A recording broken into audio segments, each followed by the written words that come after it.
UFC 299 is this weekend, and in the main event, we have Sean O'Malley, the UFC bantamweight champion, defend his title against Chito Vera. We're going to go over the entire main card, starting off with Petr Yan and Song Yadong, and I'm going to give you my picks and predictions on who I think is going to win and how I think the fight will play out.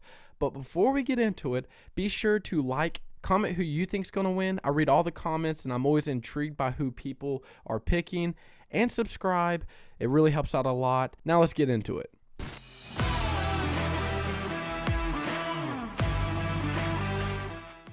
Now with the first fight in the main card, we have Petr Yan and Song Yadong. Now this fight is very interesting because Petr Yan, he's coming off a 3-fight losing streak. He lost to Aljamain Sterling, split decision loss to Sean O'Malley, who a lot of people thought he beat, and then got destroyed by Merab Dvalishvili, who had 49 takedown attempts against Petr Yan.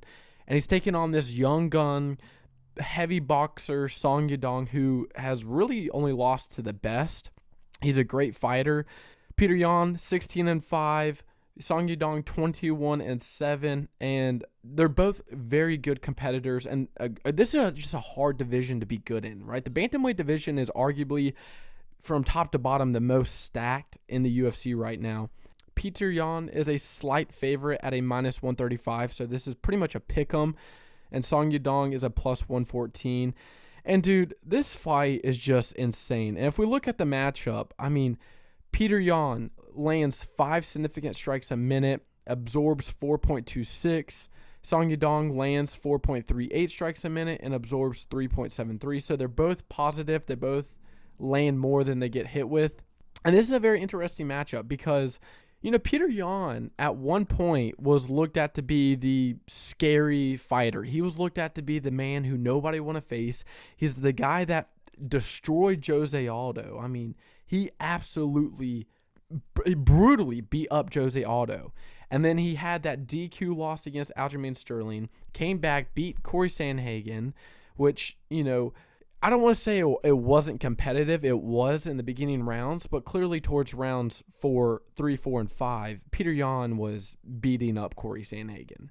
And then he just hits this crazy losing streak, split decision loss against Aljamain Sterling, split decision loss against Sean O'Malley, and then gets brutally beat up by Merab Dvalishvili. Although Petr Yan has been on this downward slope, I am still favoring Petr Yan over Song Yadong. I like Song Yadong a lot. He's very good. He's beaten great fighters like Chris Gutierrez, Ricky Simon, Marlon Moraes. But my only problem with Song Yadong is that he doesn't implement his grappling as much as he needs to. He's a heavy boxer. He likes the stand-up game more than he does the grappling, which I understand. He's a very good boxer. He has crazy power. But I think against Petr Yan, I don't think you're going to be able to finish Petr Yan. And I think Petr Yan is at this point where, you know, I think Petr Yan can lose to the top 5 fighters, which he has: Sean O'Malley, Aljamain Sterling, Merab Dvalishvili. But anything under the 5th rank, I think Petr Yan pretty much owns. He's a great fighter. He has great pace, a good striker. And his takedown defense is actually pretty good at 85% takedown defense. So, you know, I don't think in the grappling department Song Yadong would have a chance even if he did go for the grappling. But in the striking department, for sure, I mean, it's very close. But Petr Yan is a little bit higher in every category. 59% in the striking defense, 53% in the striking accuracy. I think this is Petr Yan's fight. I like Petr Yan. I like the edge. And I still think, although Petr Yan has lost 3 straight in a row, I think he still has it. He's a tough, great fighter. At once before, he was known to be the scariest guy in the bantamweight division. And now it's kind of fallen off. And I think he will reinsert that mindset. After that brutal beat up by Merab, I think, you know, Petr Yan, he took some time off. You know, the last time he fought was, March 11, 2023. So almost a year, exactly a year. I think that long time off, I think this has helped Petr Yan, and I think you're going to see a better side of Petr Yan than what we have in the past 3 fights.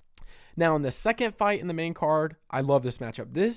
these next two fights are my favorite fights on the card, which is crazy to say because the co-main event is going to be very surprising for everybody. Who knows what's going to happen?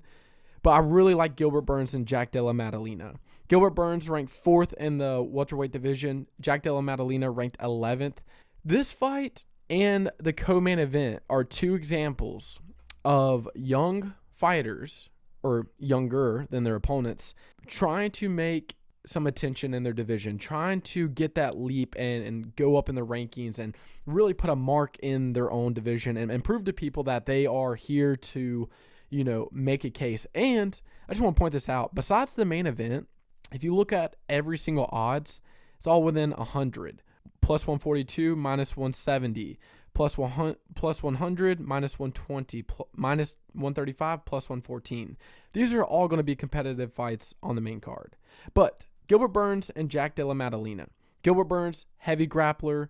He had a crazy year in 2023. If we go back and look at his record, I think he fought 3 times in 2023, which is just insane. Gilbert Burns, he fought Neil Magny at the beginning of 2023, beat him, beat Jorge Masvidal in April, made a 1-month turnaround, and had that very close loss to Belal Muhammad, which I think if Gilbert Burns had some more time, he could have beaten Belal Muhammad.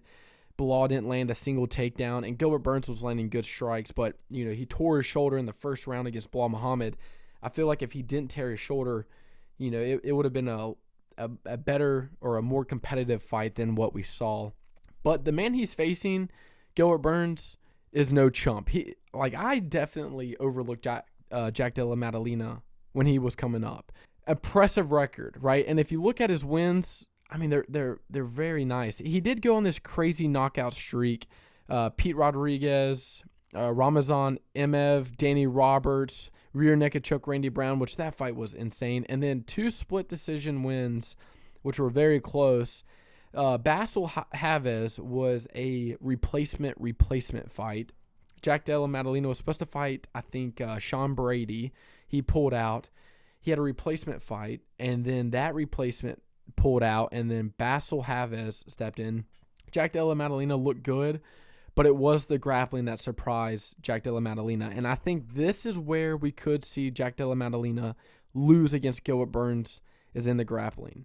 Jack Della Maddalena looked good against Kevin Holland, but there were moments where JDM, it's like he gets too excited and he rushes in, and it feels like he kind of opened himself up a little bit more than he should. The biggest problem I have with JDM is that he gets a little too eager sometimes. JDM gets in these situations, and you see this against the Kevin Holland fight, where he rushes in and he lands a couple of good shots, but when he is exiting the close range distance, he's getting hit on his exit.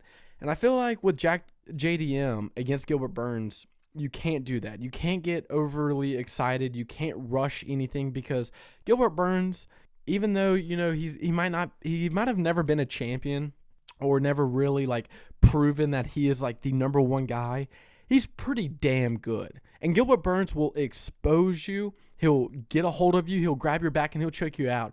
I mean, Gilbert Burns is 22-6. He's got a ton of experience in the UFC and has beaten some tough guys. If you look at Gilbert Burns' record, I mean, beating Jorge, Neil Magny, Stephen Thompson, Tyron Woodley, Damian Maia.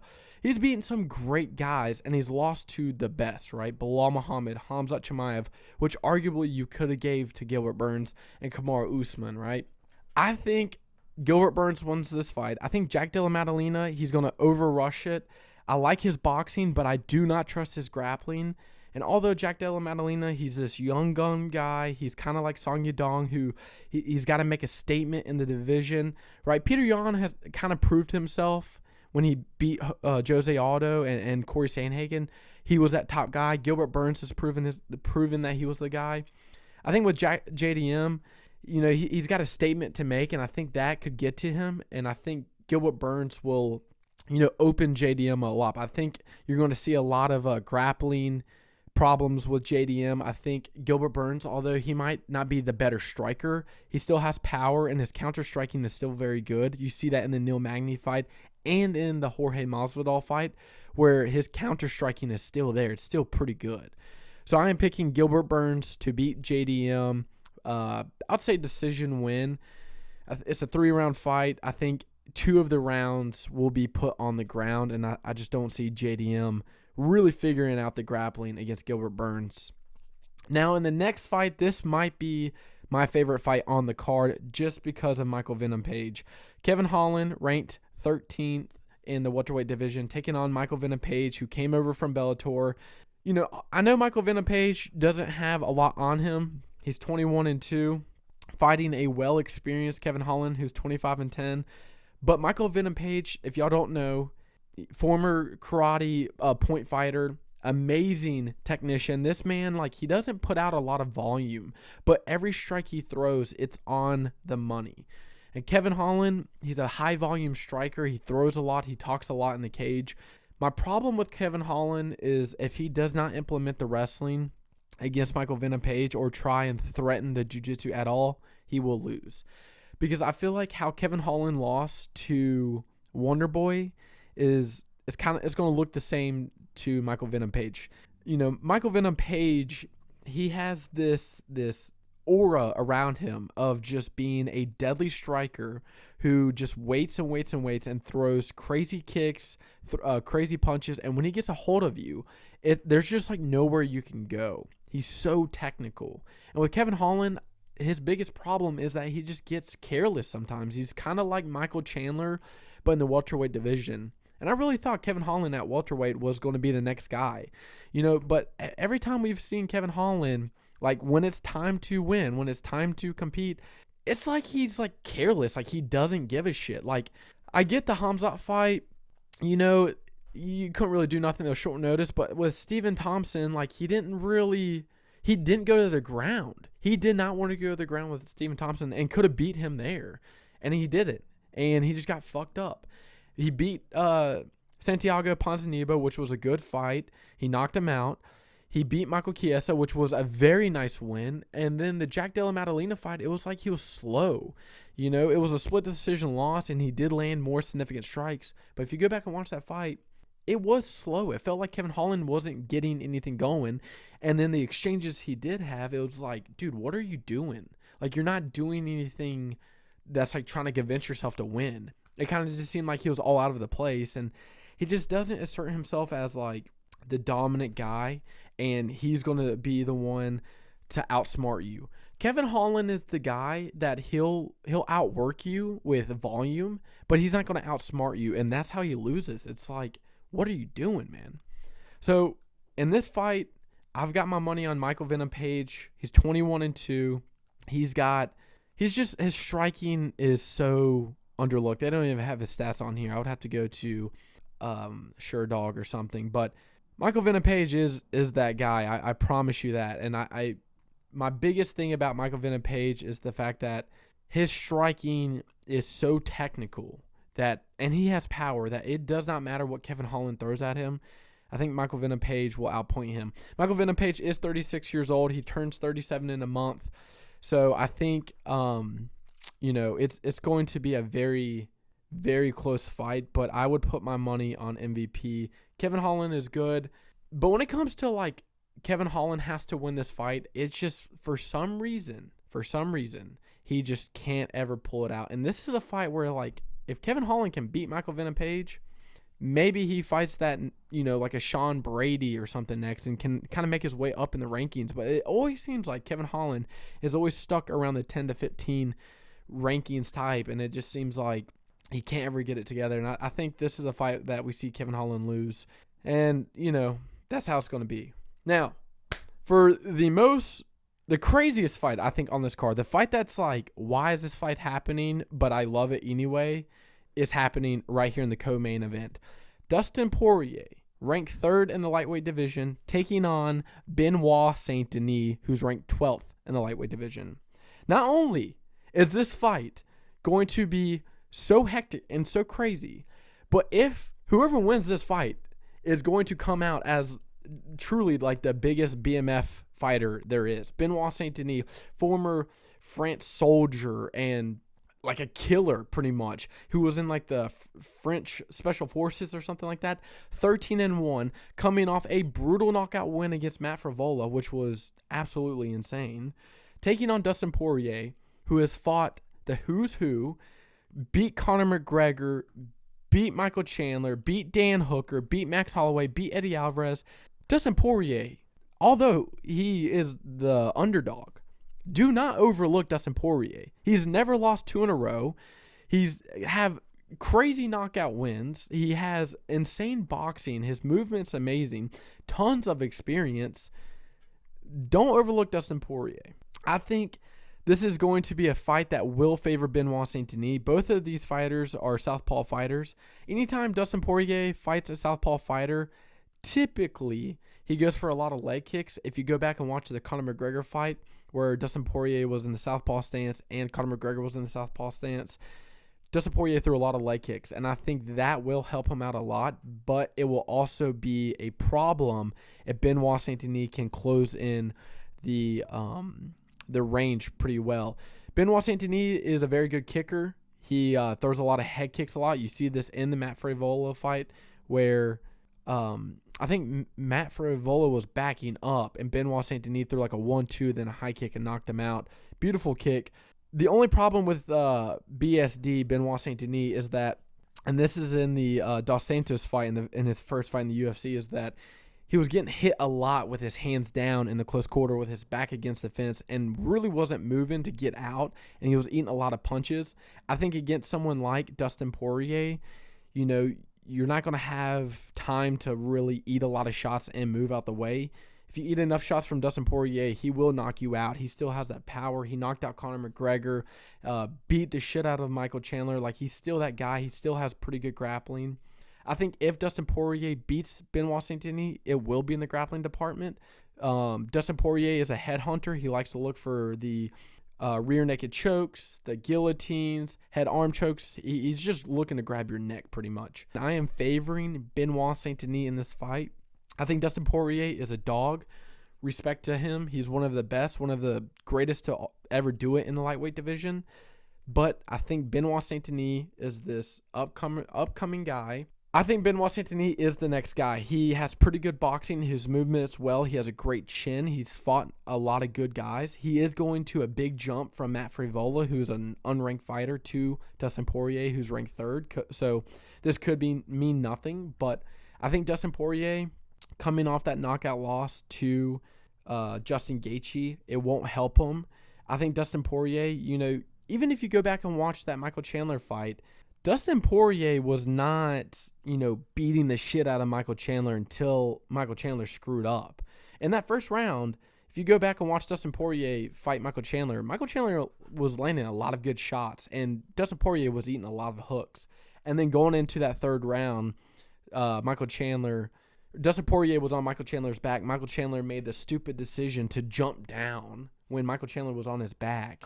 I think Dustin Poirier can beat Benoît Saint-Denis if it's either in the grappling department or if he just outsmarts him in the striking, which sounds obvious. But with Dustin Poirier having this much experience in the UFC or just in fighting in general, he can change his game and his fight during the match. He can change up what he's doing. I think for Benoît Saint-Denis, he's going to be relying a lot on his power and the close quarter boxing.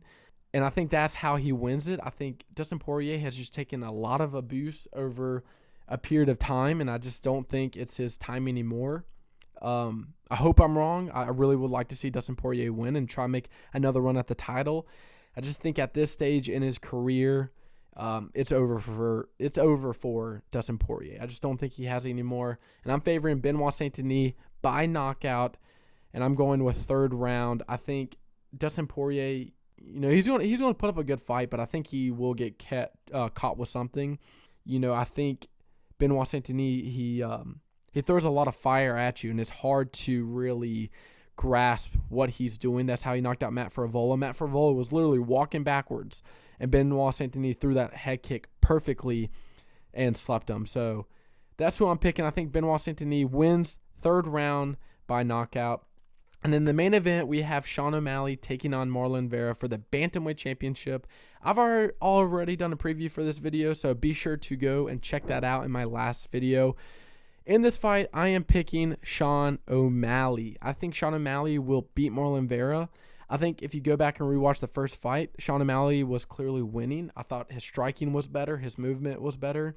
And then until Marlon Vera threw the calf kick or whatever, which fucked up Sean O'Malley's foot, then, that's when it all like turned sideways. But I think Sean O'Malley, if his foot would have never gotten injured, he would have won, which is also obvious. It's like, well, obviously, if he never got injured, he could have won. But Marlon Vera did land some good elbows. I thought the first fight ended way too quickly. I thought Herb Dean, after 2 or 3 elbows that Marlon Vera threw, like he stopped it. Like, why? Like, let that shit go on. Let Sean O'Malley get a little bloodied up. It's a fight, For this being a 5-round fight, Marlon Vera does have a chance. If you go back and watch the Dominic Cruz fight or the Rob Font fight, there were times where Dominic Cruz and Rob Font were looking good and landing a ton of strikes against Marlon Vera. But Marlon Vera, with the counter striking and the spinning back kicks, he has a chance. He lands a lot of significant strikes. 141 against Pedro Munoz, 58 against Corey Sandhagen, which he lost. That was primarily a grappling affair, which that split decision was BS. But Marlon Vera, 3 knockdowns, 61 significant strikes thrown against 92 Dominic Cruz. I think Sean O'Malley wins this fight. I think Sean O'Malley will be the higher paced fighter, the bigger volume. His movement will be better. I wouldn't mind seeing an upset. I would like to see Marlon Vera win and beat Sean O'Malley and surprise everybody. I just don't think it will happen. Sean O'Malley is a minus 218 favorite, so it's kind of high, not really. And Marlon Vera is a plus 180 underdog. Ecuador is behind Marlon Vera. A ton of Ecuadorian reporters at the fight this weekend. So there's a lot of faith in Marlon Vera in winning this fight for Ecuador. I think Sean O'Malley wins this fight. I think he wins a unanimous decision win. I think this will be a boring fight. I see this fight playing out that Sean O'Malley is going to throw a ton of leg kicks and body kicks and stop the pace of Marlon Vera. And then he's going to eventually pick up the pace and throw some headshots. But I don't think Sean O'Malley will be dumb enough to rush in pretty much and get caught with something against Marlon Vera. For those who don't know, Marlon Vera does have sneaky power. And I think that's how he wins, even though he does not put out a lot of volume and he doesn't land a lot of strikes a minute. It's his power that is just so incredible. And I just think Sean O'Malley is going to be a little too careful to really test the power of Marlon Vera. I think Sean O'Malley wins a boring decision win. I think the main event will be the worst fight on the card of UFC 299. And I think Sean O'Malley will just dismantle Marlon Vera with leg kicks and won't really put himself in danger. And I think that's how the fight will play out. Sean O'Malley will beat Marlon Vera 50-45, a unanimous decision win. Those are my picks for UFC 299. I hope you enjoyed. Be sure to like, comment who you think is going to win. Sean O'Malley, Benoît St. Denis, Kevin Holland, whoever. I want to know your picks, and subscribe if you enjoy this content. Thank you so much. See you in the next video.